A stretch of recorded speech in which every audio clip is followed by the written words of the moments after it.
Thanks for dropping by. Please like and subscribe. As time is going by, more and more information is coming out about Terrence Crawford's duck of Errol Spence. We are now starting to get a clearer picture. Crawford lied about getting $10 million.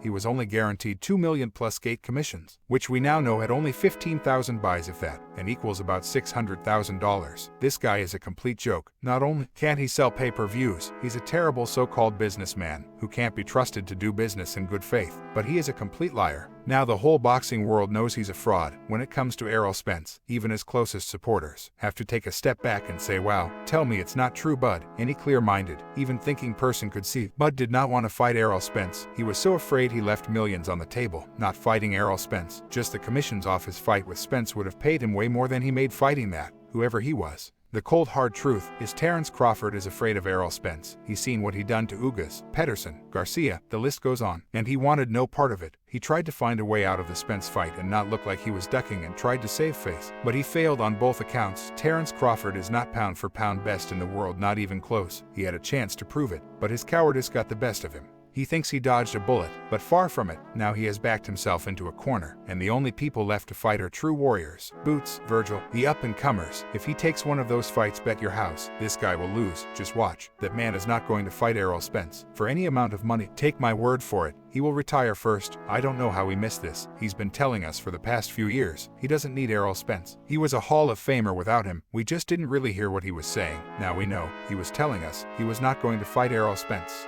My guess is the only way the Spence-Crawford fight is made is the Hall of Fame boxers. Andre Ward, Sugar Ray, Tyson, Bradley, Tarver, and all others call him out for this horrendous duck of Errol Spence. Put enough pressure on him in the media, he has no other choice but retire. And then everyone will see what kind of fighter he really is. I think Bud Crawford is going to retire next year. Mark my words. This is Reno Knows Boxing. Until next time.